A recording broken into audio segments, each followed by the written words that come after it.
안녕하세요. 오늘도 하나님의 말씀과 함께 하루 살아가는 여러분 모두에게 크신 하나님의 복되시는 종이 종일토록 함께 하시기를 바랍니다. 저는 광진구 자양동에 있는 오늘의 교회를 섬기는 백사웅 목사입니다. 오늘날 우리는 지난 온 인류의 세기보다 더 빠른 변화를 단 1년 만에 이뤄내는 굉장히 빠른 변화 시대에 살고 있습니다. 급속 변하는 사회 속에서 사람들은 저마다 삶을 안정시키기 위해서 물질적인 번영과 이 세속사회에서의 성공을 꿈꿉니다. 그러나 이 세속사회의 성공을 쫓아 살면서 진정한 성공은 무엇이고 진정한 부가 무엇인지를 놓쳐버리고 그저 변화하는 시대의 기류에 휩쓸려 살고 있는 것은 아닌지 모르겠습니다. 오늘 본문은 지혜자 입을 빌려서 하나님께서 우리를 보시는 눈이 어떠한지를 말해주고 있습니다. 본문을 통해 우리의 인류의 삶에서 하나님이 무엇을 중요하게 여기시는지 본문의 말씀을 통해 함께 살펴보기를 바랍니다. 오늘 주신 하나님의 말씀은 시편 49편 1절부터 12절까지의 말씀입니다. 본문의 말씀을 들어봅시다. 시편 49편 1절에서 12절 말씀입니다. 뭇 백성들아 이를 들으라. 세상의 거민들아 모두 귀를 기울이라. 귀천 빈부를 막론하고 다 들을지어다. 내 입은 지혜를 말하겠고 내 마음은 명철을 작은 소리로 읊조리리로다. 내가 비유에 내 귀를 기울이고 수금으로 나의 오묘한 말을 풀리로다. 죄악이 나를 따라다니며 나를 애워싸는 환난의 날을 내가 어찌 두려워하랴. 자기의 재물을 의지하고 부유함을 자랑하는 자는 아무도 자기의 형제를 구원하지 못하며 그를 위한 속전을 하나님께 바치지도 못할 것은 그들의 생명을 속량하는 값이 너무 엄청나서 영원히 마련하지 못할 것임이니라. 그가 영원히 살아서 죽음을 보지 않을 것인가. 그러나 그는 지혜 있는 자도 죽고 어리석고 무지한 자도 함께 망하며 그들의 재물은 남에게 남겨두고 떠나는 것을 보게 되리로다. 그러나 그들의 속생각에 그들의 집은 영원히 있고 그들의 거처는 대대에 이르리라 하여 그들의 토지를 자기 이름으로 부르도다. 사람은 존귀하나 장구하지 못하며 멸망하는 짐승 같도다. 오늘 본문은 지혜자의 가르침이라는 형식을 통하여 당시 사람들뿐만 아니라 오고 오는 모든 세대 사람들에게 인생에 있어서 무엇이 정말 중요한지를 전해주고 있습니다. 먼저 1절, 2절을 제가 읽어보겠습니다. 뭇 백성들아 이를 들으라. 세상의 거민들아 모두 귀를 기울이라. 귀천 빈부를 막론하고 다 들을지어다. 지혜자는 지금 귀천 빈부를 물어나고 모든 사람들에게 적용되는 진리의 말씀을 전한다고 말하고 있습니다. 인생을 관통하는 가장 중요한 핵심적인 진리에 있어서는 돈이 많고 적음이 상관없고 신분이 높고 낮음이 상관없이 모든 사람이 맞닥뜨릴 가장 중요한 이야기를 한다는 것이죠. 그것이 무엇이겠습니까? 그것에 관해서 본문 7절에서 말을 하고 있습니다. 아무도 자기 형제를 구원하지 못하며 그를 위한 속전을 하나님께 바치지도 못할 것은 그들의 생명을 속량하는 값이 너무나 엄청나서 영원히 마련하지 못할 것입니다. 이것은 무엇을 말하는 것입니까? 이것은 궁극적으로 인생에게는 자신의 죄에 관한 속전이 필요하다는 것입니다. 모든 인간은 죄 가운데 태어나서 죄 속에 살아가기 때문에 이 죄 문제를 해결해야 되는데 이 죄를 해결하기 위해서는 돈으로 해결할 수 없다는 것입니다. 세상의 권력으로 해결할 수 없다는 것입니다. 그의 삶이 성공적인 삶을 살았다 할지라도 그 인생에 남긴 성과물이 자신의 삶 속에 켜켜이 배어있는 죄 문제를 결코 해결해 주지 못한다는 것입니다. 본문에서 6절에 이렇게 말합니다.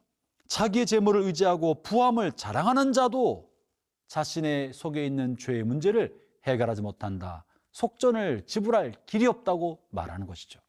형제자매 여러분, 이것은 무엇을 말하는 것입니까? 우리 인생에 쌓여있는 죄에 관한 죄값을 지불해야 되는데 그 죄값을 지불하지 아니하고 이 세상에서 얻는 부와 이 세상의 성공은 이 죄값에 대하여 아무런 영향력이 없다는 것입니다. 그럼 어떻게 우리는 우리 인생에 쌓이는 죄를 해결할 수 있겠습니까? 이 죄를 해결하기 위하여 하나님의 아들 예수 그리스도가 이 땅에 어린 양이 되셔서 속죄의 어린 양이 되셔서 이 땅에 오신 것 아닙니까? 그리스도의 구속의 죽음 없이는 우리의 이 죽음의 문제, 죄값을 지불해야 할 문제를 아무도 해결할 능력이 없는 것입니다. 이 지혜자는 그러므로 우리 인생을 살아가는 동안에 우리가 무엇보다 중요하게 여겨야 할 것은 우리의 죄를 용서함 받는 것이야말로 그 어떤 성공도 그 어떤 부보다도 더욱더 우선돼야 되고 반드시 해결해야 할 문제라고 언급하고 있는 것입니다. 사랑하는 형제자매 여러분, 저나 여러분의 모든 사람들 앞에 반드시 다가올 분명한 미래는 죽음입니다. 그리고 죽음은 죽음으로 끝나는 것이 아니라 죽음 이후에 지나온 삶에 관한 하나님의 심판이 있는 것이고 죄값을 지불해야 할 날이 오는 것입니다. 우리가 아무리 선하게 살아서도 우리 마음에 있는 이기심과 정욕과 우리 마음에 있는 탐욕을 부인할 길이 없습니다. 우리 안에 있는 폭력성과 미움을 부정할 길이 없는 것입니다. 그렇기 때문에 우리 모두는 이 안에 있는 내재된 죄의 문제를 해결해야 되는데 스스로 해결할 길이 없는 것이죠.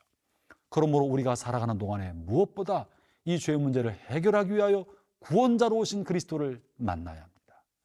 구원자로 오신 그리스도를 통하여 그분의 보배로운 피를 나를 위한 속죄의 피인 줄로 믿고 받아들일 때에만 우리는 이 죄의 문제를 해결하고 그리고 나서야 비로소 사람다운 삶을 살 수 있는 것이죠.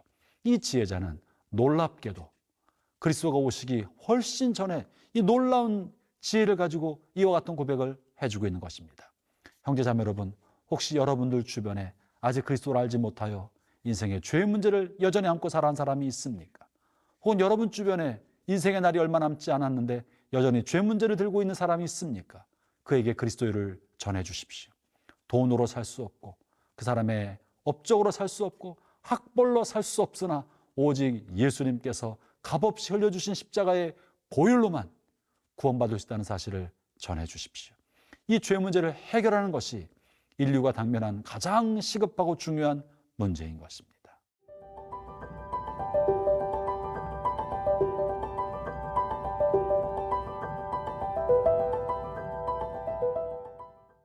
(9절부터 12절에서) 지혜자는 우리 영혼의 구원의 필요성을 말하기 위하여 죽음의 불가피성을 언급하고 있습니다.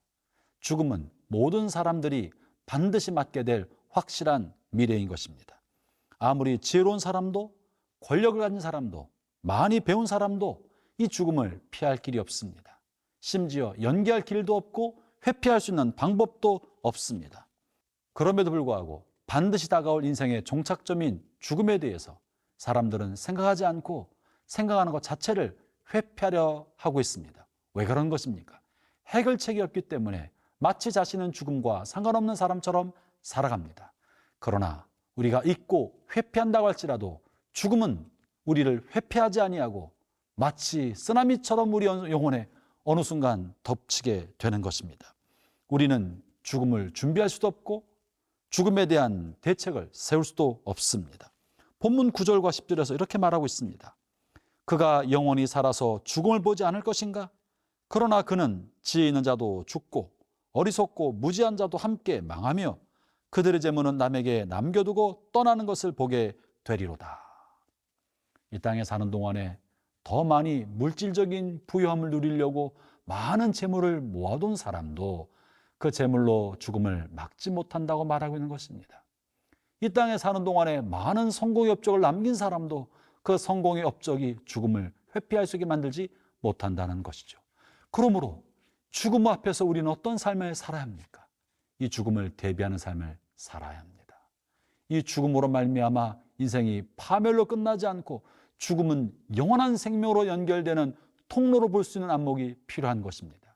그러려면 서두에 언급한 것처럼 이 죽음을 야기시키는 죄의 문제를 해결받아야 되는 예수님의 구원의 은총과 구속의 피를 통해서만 되는 것이고, 구원의 은총과 구속의 피로 말미암아 죄 용서함을 얻은 사람은 나머지 생애를 거룩하고 온전하며 진실한 삶을 사는 것으로서 그의 남은 생을 채워가야 하는 것입니다. 죄가 죽음을 가져왔기 때문에 죄에 대하여 용서함 받은 사람은 남은 생애를 거룩함과 진실함으로 온전한 삶을 살아갈 때에만 우리는 비로소 우리의 죽음은 죽음의 종착점으로 끝나는 무덤이 아니라 죽음은 영원한 세계에 연결되는 터널이고 채널이며 영원한 세계의 문이 되는 것입니다. 사랑하는 형제자매 여러분, 저와 여러분에게는 그리스도로 말미암아 죽음의 문을 여는 열쇠를 갖게 되었습니다. 저와 여러분은 죽음 인생의 끝이 아니라 천국으로 돌아가는 문이 되었고 그 문을 여는 열쇠인 그리스도를 받게 된 것입니다. 그렇기 때문에 그리스도를 알지 못하고 죽음 인생의 끝인 것처럼 살아가는 사람은 오늘 본문에서 이렇게 표현하고 있습니다. 12절에 사람은 종귀 하나 장구하지 못하며 멸망하는 짐승 같도다. 본래 인생은 하나님의 형상대로 지음받아 존귀한 존재이지만 그러나 하나님 없는 인생, 그리스도로 말미암아 구원의 은총을 얻지 못한 인생은 장구하지 못하기 때문에, 영원하지 못하기 때문에 그는 마치 멸망하는 짐승처럼 멸망으로 끝나게 된다고 말하고 있는 것입니다. 형제자매 여러분, 우리 모든 사람은 하나님의 형상대로 지음받은 존귀한 사람들이고 영생불사의 영혼을 입은 사람들이지만 죄로 말미암아 죽음의 심판을 받게 되었습니다.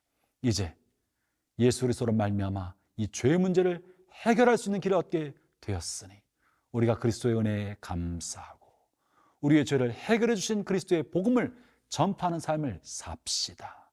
이 그리스도의 복음이야말로 죽음 인생의 종착점인 줄 알고 살아가는 사람들에게 생명의 문이 되고 생명의 열쇠가 됩니다. 그들에게 유일한 희망은 바로 우리를 구원하신 그리스도 아니겠습니까? 오늘 하루 살아간 동안에도 죽음 이기신 그리스도의 복음을 전파하며 그 생명을 나누는 복된 하루가 되시기를 주의 이름으로 축원합니다.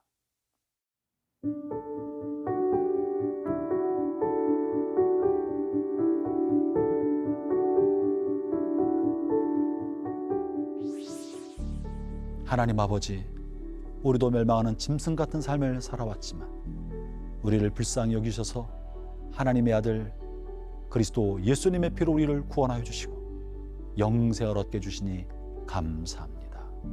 이 생명의 복음을 이제 우리 입을 열어 전파하며 증언하여 우리 주변 사람들에게도 이 생명의 복음을 나누는 삶이 될 수 있도록 하여 주옵소서. 예수님 이름으로 기도합니다. 아멘.